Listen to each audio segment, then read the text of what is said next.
दिसंबर 1984 की एक सर्द रात थी जिसने भोपाल के सीने पर हमेशा के लिए गहरा घाव छोड़ दिया।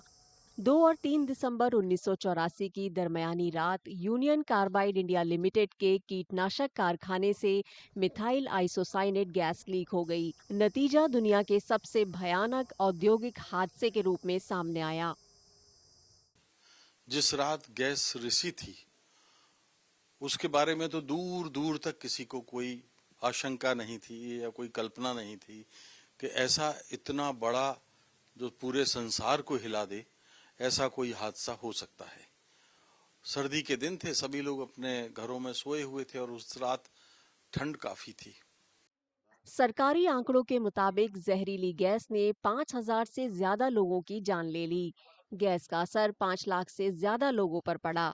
जो लोग त्रासदी में बच गए, 4 दशक बाद भी उनके शारीरिक और भावनात्मक घाव ताजा हैं। जहरीली गैस तेजी से शहर में फैल गई। जो भी उसके रास्ते में आया, उसका दम घुटता गया। लोगों को समझ नहीं आ रहा था कि क्या हुआ है। वे हाफते हुए घरों से बाहर निकल रहे थे। पुराने भोपाल की गलियों में चीख पुकार मची हुई थी। यूनियन कार्बाइड के एक पूर्व कर्मचारी उस भयावह रात को याद करते हैं। जिस समय रिसाव हुआ वो कारखाने में काम कर रहे थे। 1:10 पे एकदम सायरन बजना शुरू हुआ तो हम लोग आए, निकल कर बाहर देखा तो किसी ने बताया कि वो MIC गैस लीकेज हो गया है, जल्दी से प्लांट की तरफ जाइए आप लोग।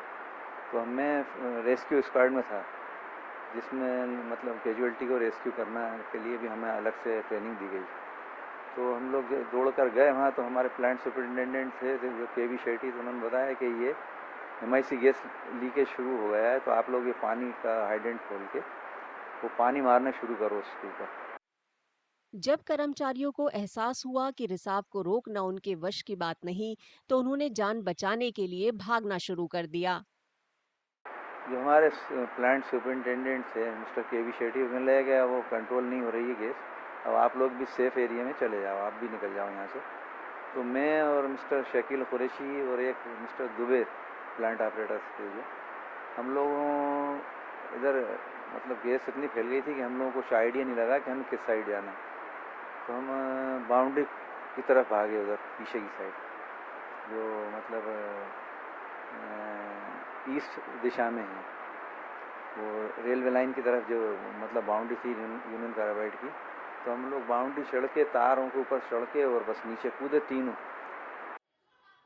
भोपाल के एक डॉक्टर अस्पताल की हालत याद करते हैं। उस समय वे गांधी मेडिकल कॉलेज के फॉरेंसिक विभाग के प्रमुख थे। तो आपने देखा होगा हमदिया अस्पताल के सामने बहुत बड़ा ग्राउंड था उस वक्त, ताजुल मस्जिद भी था, वो पूरा आदमियों से भरे पड़े थे। वहां पर जाने का जगह ही नहीं था, फुल ऑफ आदमी।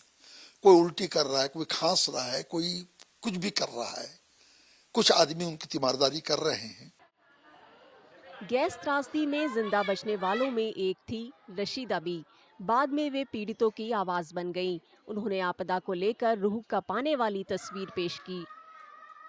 14 तारीख को जब भोपाल खाली हुआ, 16 तारीख को पूरा भोपाल खाली होना था, तो उस दिन के आलम ये था भोपाल के लोगों का कि जैसे हिंदुस्तान पाकिस्तान हुआ था। जबकि फिल्में बताते हैं कि गाड़ियों में जगह नहीं थी, ट्रेनों में डब्बे जोड़े थे, उसके बाद भी लोग नहीं बन पा रहे थे।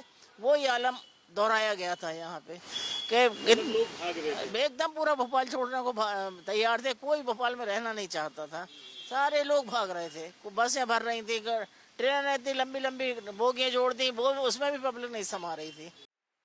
भोपाल गैस त्रासदी को 4 दशक बीत चुके हैं। देश दुनिया आज भी 1984 की गैस त्रासदी को याद करती है। कई पीड़ित आज भी जिंदा हैं, जिस्मो जहन पर कभी न सूखने वाले जख्मों के साथ।